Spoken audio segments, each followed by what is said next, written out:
In 1984, a Soviet computer scientist wrote a game in his spare time on a government computer in a Moscow research institute. He wasn't supposed to be doing this. The computer belonged to the state. The software belonged to the state. Everything in the Soviet Union belonged to the state. The game was Tetris. Within 5 years, 3 different companies would claim to own it. A media tycoon's son would fly to Moscow to fight for it. A game designer would show up with no appointment and a tourist visa. And the man who actually built the thing would sit in the room, watching strangers argue over his own invention, with no legal right to say a word. This is the strangest licensing war in the history of technology. And it starts with a man who just liked puzzles. Alexey Pajitnov was 29 years old in 1984, working at the Dorodnicyn Computing Center, a Soviet institute under the Academy of Sciences, doing research that today we'd call early artificial intelligence. His actual job was narrower than that sounds. New Soviet computers kept arriving at the institute, and someone needed to test what they could handle. Pajitnov's job was to write software that pushed the hardware to its limit. Speech recognition tools, translation programs, that kind of thing. In his spare time, he was obsessed with a much older kind of problem: pentominoes, flat geometric shapes made of 5 connected squares, a puzzle format that goes back to the 1950s.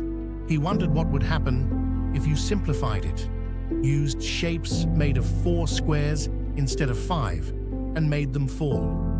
In June 1984, on a machine called the Electronica 60, with no graphics card, just text characters on a monochrome screen, he wrote the first version: falling shapes, rotating, fitting. He called it Tetris, tetra, Greek for 4, fused with tennis, his favorite sport. 2 colleagues, Dmitry Pavlovsky and Vadim Gerasimov, helped him port it to something closer to a modern PC, adding color, faster falling pieces, a real interface. Pajitnov showed it to people at the institute. They couldn't stop playing. Within days, it had spread desk to desk, quietly wrecking productivity at a Soviet government facility. There was no way for Pajitnov to sell it, license it, or profit from it. Under Soviet law, software written on state equipment in the course of state employment belonged to the state, not the author. So he did the only thing available to him. He gave it away. Floppy disks with Tetris on them started circulating, first around Moscow, then to other Soviet cities, then across the Eastern Bloc. Nobody tracked it. Nobody licensed it. It just moved the way a good rumor moves, person to person, disk to disk, until in 1986, it turned up on a computer in Budapest, Hungary, about as far from Pajitnov's desk as it could get, and still be behind the Iron Curtain. The man who found it there was Robert Stein, a British-Hungarian entrepreneur who ran a small software brokerage called Andromeda Software. His business model was simple: travel through Eastern Europe, find interesting software cheap, license it westward for a profit. Stein saw Tetris running on a machine in Budapest and immediately understood what he was looking at. He got in touch with the people who could plausibly connect him to Moscow, and eventually a fax reached Pajitnov's institute. Andromeda wanted the rights to sell Tetris on personal computers in the West. Pajitnov and his colleagues weren't authorized to sell anything, but nobody at the institute seemed to fully grasp that yet either. Stein, working on the assumption that a deal was close enough to real, went ahead and started selling licenses. First to Microsoft, the software arm of British publishing giant Robert Maxwell's media empire, for PC rights, and separately, rights that would eventually reach Atari for what Atari believed were console and arcade versions. There was one small problem. Stein still didn't have a signed contract with anyone who actually owned Tetris. The organization that did was ELORG, short for Elektronorg Technica, the Soviet state agency responsible for all software imports and exports. When ELORG caught wind that a Soviet-made game was quietly being sold across the West, they intervened, telling Stein plainly, "You don't have the rights. Nobody sold you anything. Any deal goes through us." In the spring of 1988, nearly 2 years after he'd first found the game, Stein finally signed an actual contract with ELORG, covering the rights to distribute Tetris on computers. That single word would become the center of the entire war. Stein read computers to include both PCs and home consoles. ELORG's contract explicitly excluded arcade machines, handheld devices, and in its own wording, any format which we did not dream about yet. A clause nobody in the room could have known was about to become extremely relevant.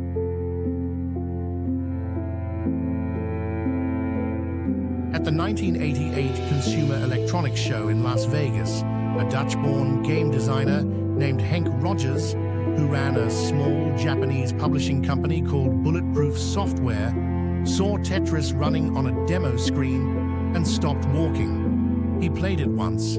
He knew immediately this was it. Not just a good game, the game that could sell a piece of hardware. Rogers tracked the rights back through Stein's network to a company called Spectrum Holobyte, which held the PC and console rights for Japan, and licensed those from them for Bulletproof Software. He shipped a version for Nintendo's Famicom console before the end of 1988, and it sold well. But Rogers wanted more than that.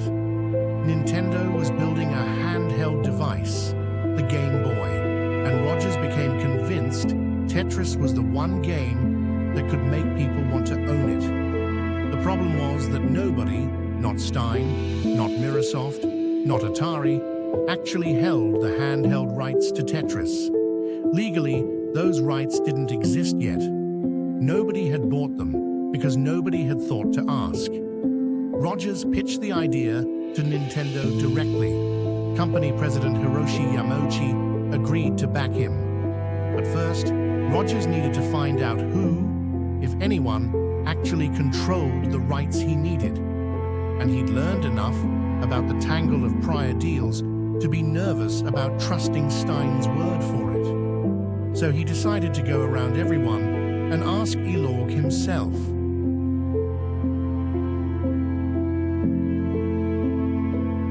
By February 1989, the race had 3 separate runners, each with no idea the others were entering the same building. Robert Stein flew to Moscow, worried his earlier deal was unraveling, and desperate to lock down the handheld rights before anyone noticed how thin his position actually was.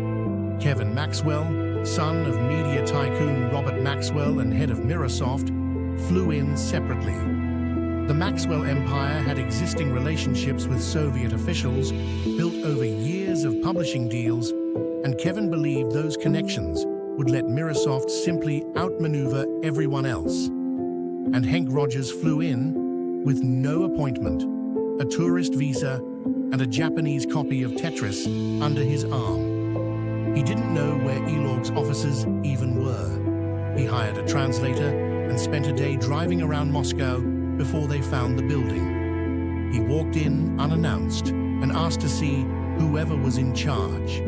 The man in charge was Nikolai Belikov, ELORG's director, and the first thing Belikov told him was unsettling. ELORG had only ever licensed the computer game rights, full stop. Not consoles, not arcades, not handhelds. Everything Stein had sold to Microsoft and Atari for those formats had been sold without ELORG's authorization. Rogers laid out the whole chain for Belikov. ELORG to Stein, Stein to Microsoft and Spectrum Holobyte, and from there to Nintendo's Famicom version and Atari's console plans, all built on a contract that never covered any of it. It was in this room that Rogers finally met Alexey Pajitnov in person. Pajitnov had no legal standing in the negotiation. He was Tetris's creator, and he still couldn't sign anything. But ELORG brought him in as a technical consultant, and over the following days, Rogers and Pajitnov struck up a genuine friendship, something none of the other bidders managed.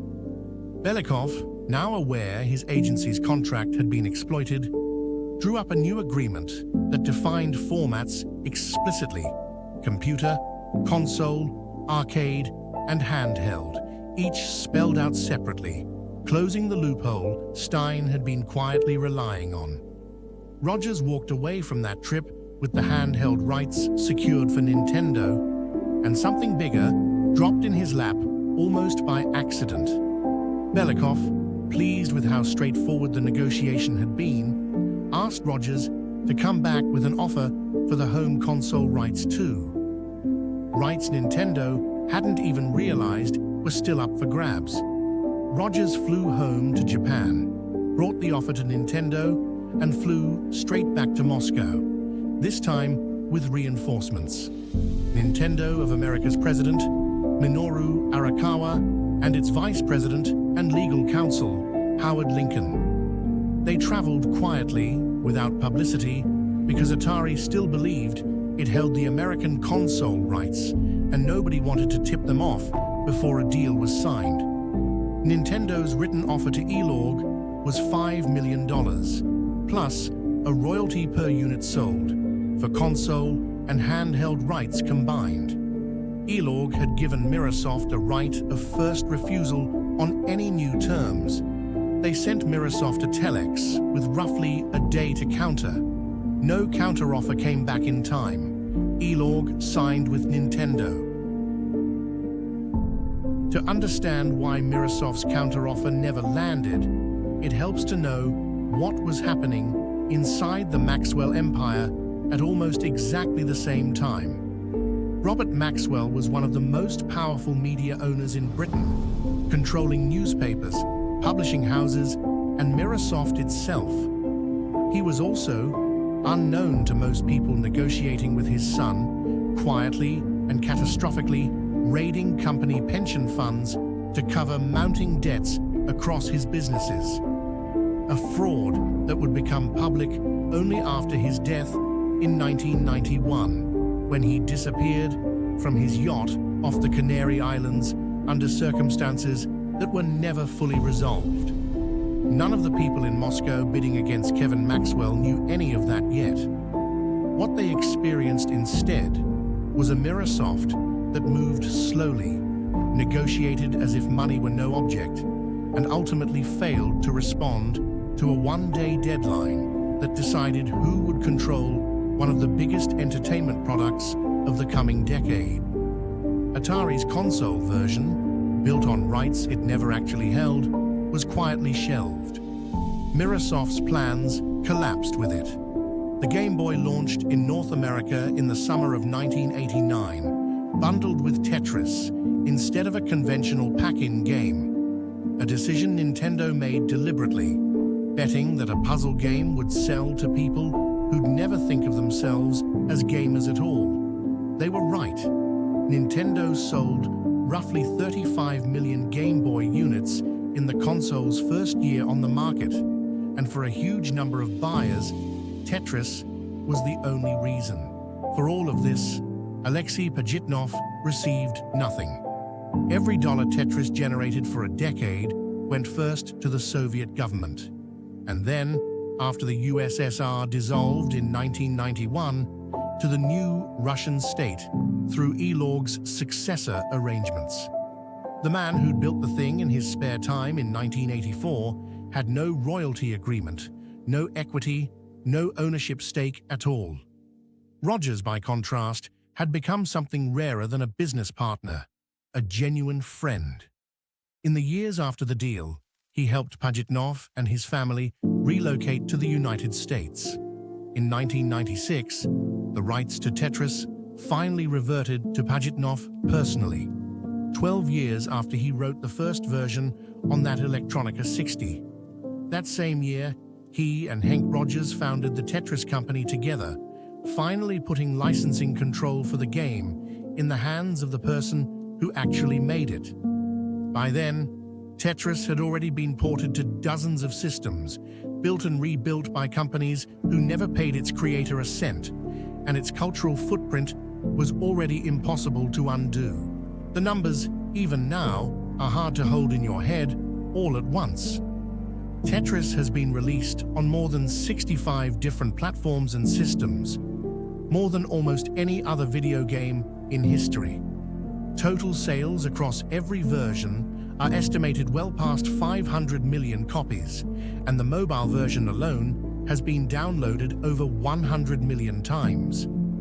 It has also left a mark that has nothing to do with sales figures. Researchers coined the term the Tetris Effect to describe a real, documented phenomenon. After playing for long stretches, people report seeing falling blocks in their peripheral vision, in their dreams, in the shapes of everyday objects, a game literally reorganizing the way a brain processes geometry. It's also been studied seriously as a tool for reducing the intensity of traumatic memories, based on the idea that the visual spatial demands of the game compete with the brain's ability to consolidate disturbing images. A puzzle built to test Soviet processors in 1984 ended up in psychology journals 60 years later. Pajitnov once said he never felt bitter about the lost years. "I was just happy people were playing it," he said. "That was enough for me at the time." Whether that's true, or whether it's the kind of thing you say when there's nothing else to say, is a question only Alexey Pajitnov can answer. He lives in Seattle now. He still designs puzzle games. And somewhere in the world, at this exact moment, someone is playing the game a Soviet employee wasn't supposed to write, on a computer he wasn't supposed to use, in his spare time, for no money at all.